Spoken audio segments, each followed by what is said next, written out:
After showing a little love to the Game Boy Color, a system I've never owned, I felt it was my duty to finally talk about an original Game Boy game. And it wasn't even a question of which one I should talk about. Without a doubt, I knew exactly what the first Game Boy game I should talk about is. Kirby's Dream Land. Now this game is pretty important for a few reasons. First of all, contrary to what a lot of people think, not only was this Kirby's first handheld game, it was his first game, period, despite the fact that a lot of people seem to think that the NES Kirby's Adventure came first. And on a more personal note, not only was this my first Kirby game, it was my first Game Boy game. It came with my Game Boy way back in the day, and it was also the first game that I ever owned that was wholly mine. I mean, yeah, sure, I had an SMS before that, but that was actually bought for my cousins who just didn't want it. And then I sort of got it. And that cartridge is still holding up today for review. Now the story follows Kirby, a brave little Dreamlander who's off to rescue all the food that was stolen from all the nearby villages, taken by one King Dedede. At least, from what I recall, that's what the manual said. I'm pretty sure it was all completely retconned by Nintendo at some point, though. So, it really doesn't matter all that much. Now, it being Kirby's first game, it actually is a lot different than what you've probably come to expect from this little pink guy. I mean, for one thing, he's not pink.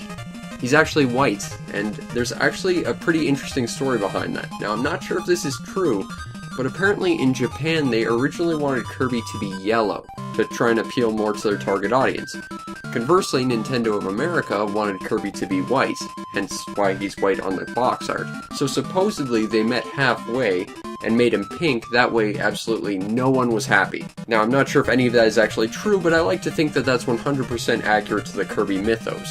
Along with the supposed fact that he was named after the lawyer who defended Nintendo during that whole Donkey Kong infringing on King Kong fiasco. Now, like Kirby's color being completely different, there are other things about this game that are also very different, like the fact that you probably associate Kirby with the ability to transform and gain new powers from eating fallen foes. Not in this game. Now that isn't to say that there aren't power-ups strewn about. You can find a lollipop, which gives him temporary invulnerability, the maximum tomato, which will heal him completely, super spicy curry, which will give him temporary flamey breath, as well as something that is kind of varied depending on what region you're playing. In Japan it was supposedly a yam that gave him massive gas, whereas in North America it was a super minty leaf that gave him unlimited icy cool breath. But beyond that you have no power-ups to rely on.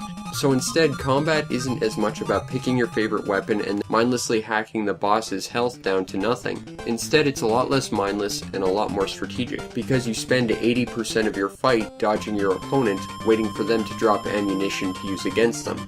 Outside of that, it plays fairly similar to other Kirby games. It's a fairly basic platformer where you start on the left part of the screen, you move right, and eventually fight a boss. One really neat thing about this game is how this transitions though, because usually in a level you have to grab a warp star to transport you to different areas and typically the boss.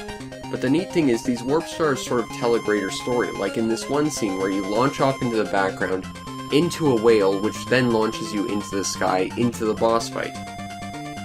That's whimsical and I love it, but other than that, it's your basic Kirby platformer. Inhale enemies, spit out enemies, move along, beat the boss, beat the level, eventually go fight King Dedede, and rescue the village's food. But for as basic and no frills as this game is, it's still a very well put together game. All the platforming and stuff works well, the hit detection is pretty spot on. There's very little to not like about this game, except maybe the length, because there's only about 5 levels. So if you don't like short games, this might not be your cup of tea, because you can beat it in about 15 minutes pretty handily. Presentation-wise, this game is pretty impressive.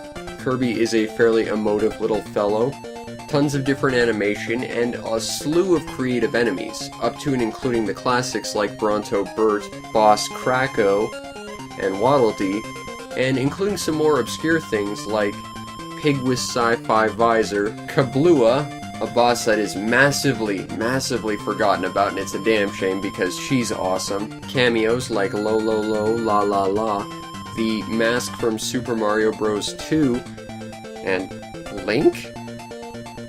Yeah, alright, I mean, they stole his hat in every other game, why not? And of course, these little guys, which as a kid I thought were Kirby's cousins, and then they explode on you, which caused me nightmares for a good long time. But the neat thing is, as many different enemies as this game has, it's twice as many as you think there are. Because once you beat the game, you actually get to play a New Game Plus sort of game, which has completely different enemies taking the places of the standard ones, which doubles the value of the presentation. Audio-wise, the soundtrack is really good. Weirdly enough, despite the fact that the soundtrack itself is pretty good, with the exception of the first level theme, Green Greens, and King Dedede's theme, I don't think any other song in this game was actually ever put in any other Kirby game. Despite the fact that most songs from Kirby's Adventure show up in every other Kirby game in some remix or another. I just find that a little bit weird. But overall, presentation-wise, this game is fantastic. Now, I've already brought up the fact that this game has a New Game Plus mode, which remixes pretty much all the enemies, but it also makes them a hell of a lot harder. If you can manage to beat this harder version of the game, you can also unlock a sort of modified way of playing the game. Essentially, you get like a sheet menu, which you can modify your health and your levels and stuff, as well as activating a sound test, which is a pretty cool bonus thing you get for playing that far. Now, if you want to get a copy of Kirby's Dream Land, it's actually pretty easy to come across. Buying the individual Game Boy card is not that expensive, it's not hard to find, and it's available through several different venues, including the fact that it showed up in Kirby Superstar, although it is a watered down version, as well as Kirby Superstar Ultra, where it showed up twice, both the normal version and the remix version. Again, kinda watered down, but at least they brought back the Blimp boss, although she's really mad in that version, and it's probably because they skipped her in both other versions of Kirby Superstar. And of course, it's available on the Kirby Dream Collection on the Wii, which is a fantastic way to play it. Although I think I'm going to stick with my original Game Boy cart all the same. And in the end, Kirby's Dream Land, while it is a very different version of Kirby than what you're probably used to, despite the fact that he's basically Nintendo's guinea pig, being in all those weird different versions of games and stuff, or at the very least showing up at the tail end of every console generation and being completely looked over. Seriously, I feel bad for poor Kirby and his history of game releases, but I think it's the definition of short but sweet. But it is a ton of fun, and if it weren't for this game, the series as we know it would be completely different. Okay, maybe not, because again, the series is like 90% experimentation, but still the established mechanics would be wildly different, I'm sure. And if nothing else, while this game might not be all that revolutionary or anything, it's still a fantastic game, and still a very important game to me.